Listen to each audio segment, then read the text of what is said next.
Assalamualaikum warahmatullahi wabarakatuh. Alhamdulillahirabbil alamin. Allahumma shalli ala Muhammad wa ala ali Muhammad. Hari ini kita akan membahas tafsir surat ke-93 Ad-Duha 11 ayat, dan surat ini adalah surat Makkiyah. A'udzu billahi minasy syaithanir rajim. Bismillahirrahmanirrahim. Wadduha, demi waktu duha, wal laili idza saja, dan malam apabila telah sunyi. Di sini Allah bersumpah dengan waktu duha dan malam. Dalam dua ayat pertama surat Al-Duha. Tentang apa sumpahnya itu? Disebutkan di ayat berikutnya. Ma wadda'aka rabbuka wa ma qala. Tidak meninggalkan kamu Tuhanmu dan tidak marah atau benci.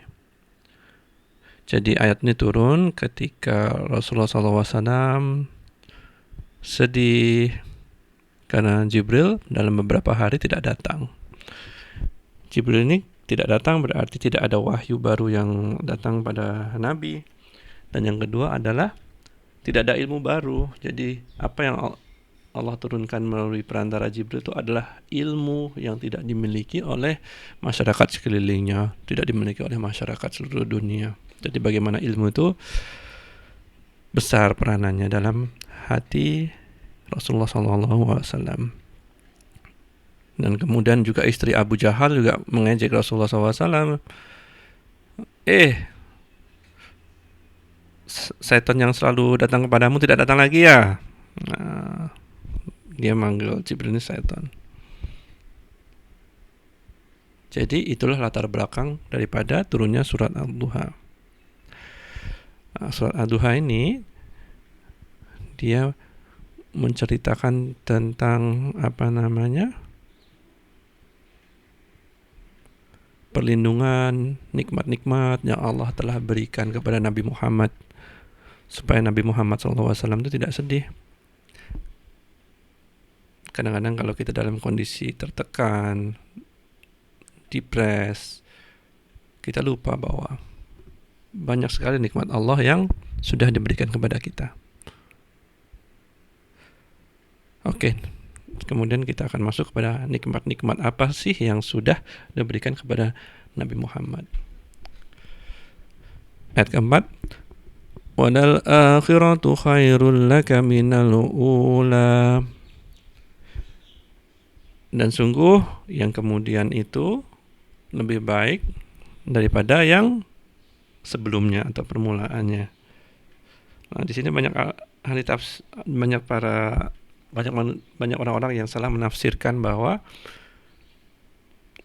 maksud daripada ayat ini adalah akhirat. Akhirat itu lebih baik daripada dunia. Tapi statement itu betul, tapi maksudnya bukan itu. Maksudnya adalah derajat yang dimiliki Rasulullah itu dari hari ke hari makin naik. Bahkan setelah beliau meninggal, derajat beliau tuh tinggi. Derajat ini nanti ditransfer dalam bentuk level di surga nanti. Buat lebih mudahkannya, saya ceritakan tentang manusia biasa. Seperti kita di bulan Ramadan ini ibadah terus, berusaha untuk menahan diri tak melakukan dosa. Mengaji, terus menelaah ayat-ayat suci Quran. Selesai Ramadan, hari raya, derajat kita yang sudah tinggi tadi di bulan Ramadan turun lagi, betul nggak? Kemudian baca Qurannya jadi lebih sedikit. Kemudian mulai berbuat dosa, jadi udah tinggi turun. Buat dosa lagi turun lagi. Nah, itulah situasi manusia. Tapi Rasulullah SAW tidak. Allah sudah menjamin, sudah memberikan sudah memberikan penyataan bahwa di hari kemudian lebih baik daripada hari sebelumnya. Inilah salah satu bentuk kenapa Al-Quran tuh mukjizat, karena Quran itu menceritakan hal gaib, hal yang tidak tentu pada masa depan. Kita nggak bisa kan cerita tentang masa depan. Nah, Quran menceritakan tentang masa depan di ayat ini. Ayat berikutnya, walau saufa yu'tika rabbuka fatarda. Dan sungguh kelak Allah akan memberikan kepada kamu sampai kamu tuh puas.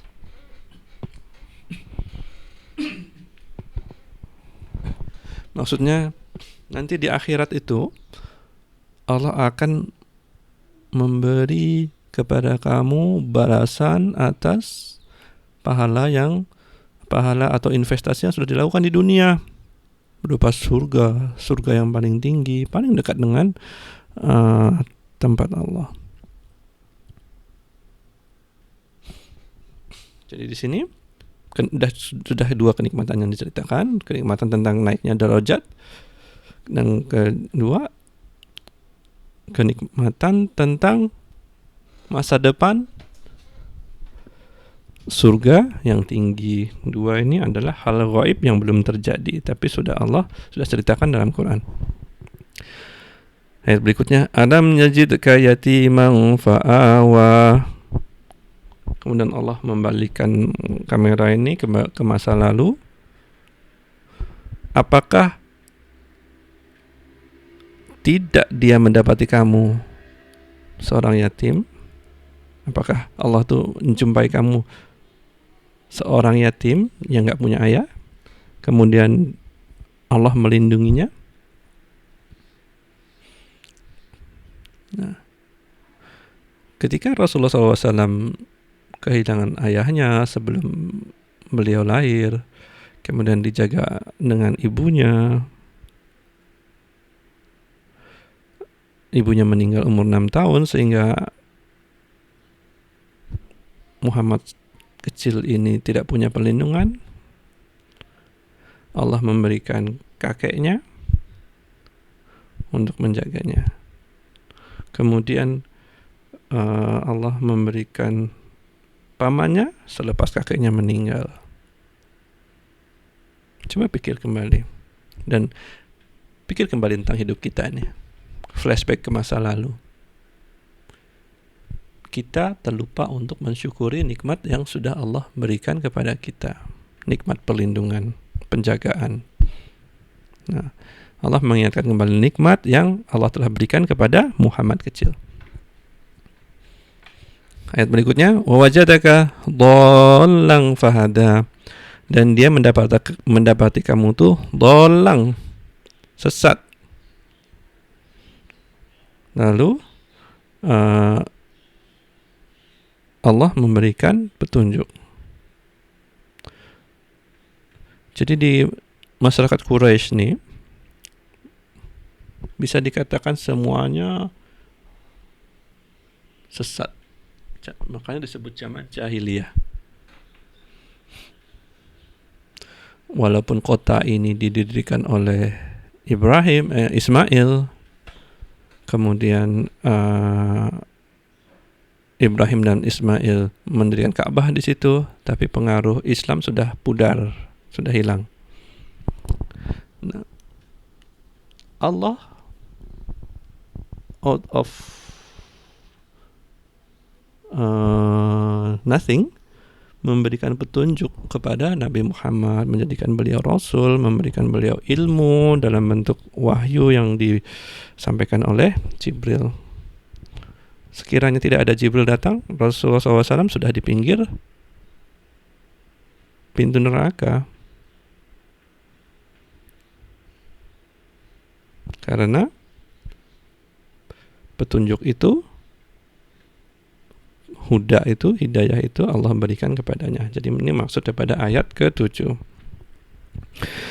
Ayat ke-8, wa wajadaka 'ailan fa'aghna. Dia mendapati kamu miskin, lalu dia memberi kecukupan. Nah,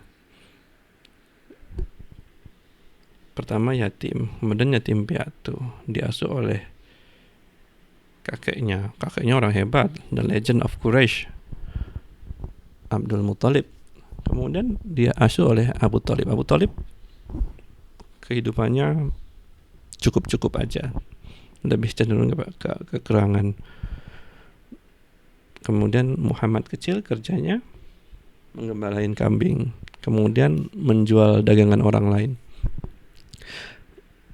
Jadi sampai umur 20-an Muhammad kecil dan Muhammad muda ini dalam kondisi yang miskin, diceritakan di sini miskin. Pertama kali beliau mendapatkan kecukupan atau lebih daripada yang diperlukan hartanya adalah ketika beliau menikah dengan Khadijah. Jadi Allah sudah memberikan nikmat dengan menikahkan menjodohkan beliau dengan seorang janda yang kaya raya. Itu maksud daripada ayat ini. Jadi ini bukan usahamu Muhammad atau harta itu datang kepadamu. Ini dari Allah, plotnya Allah. Nah, dari sini juga saya minta kita merefleksikan kembali kehidupan kita yang lalu. Jangan pernah berpikiran kita bisa sekolah, ranking 1, jadi anak pandai, kemudian mudah mencari kerja. Itu datang dari kita. Tidak, itu adalah plot skenario yang sudah dituliskan Allah untuk kita. Baik. Ayat berikutnya, fa'ammal yatima fala taqhar. Maka adapun kepada anak yatim, janganlah engkau berlaku sewenang-wenang. Jadi Rasulullah SAW pernah menjadi seorang yatim. Rasulullah SAW tahu banget kondisi anak yatim yang kehilangan nafkah. Maksudnya ayah, yatim itu artinya gak punya ayah ya. Kehilangan ayah yang memberikan nafkah. Siapa lagi yang memberikan nafkah selain pada ayah? Hanya tinggal dengan ibu. Tidak punya kekuatan, tidak ada yang bisa melindunginya. Ibu itu, wanita itu diciptakan lemah. Jadi untuk melindungi itu, seorang anak perlukan seorang ayah. Maka jangan sewenang-wenang terhadap anak yatim yang tidak punya backing, tidak punya perlindungan, tidak punya kecukupan harta. Wa ammas-sa'ila fala tanhar. Dan terhadap orang yang meminta-minta, janganlah engkau menghardik. Muhammad kecil, Muhammad muda adalah orang yang miskin. Walaupun tidak sampai meminta-minta. Jadi Nabi Muhammad SAW tahu banget perasaan orang-orang yang di bawah ini. Kemudian surat ini ditutup dengan wa amma bi ni'mati rabbika fahaddits. Dan adapun dengan nikmat Tuhan kamu, Rabb kamu, hendaklah engkau wahadis, nyatakan atau bersyukur. Jadi kita tuh melihat kembali tentang kehidupan kita yang masa lalu, telaah balik rezeki yang Allah sudah berikan, kepandaian sudah Allah berikan, nikmat atas pekerjaan, nikmat atas keluarga, dan nyatakanlah itu dalam bentuk syukur, dalam bentuk doa atau munajat kepada Allah.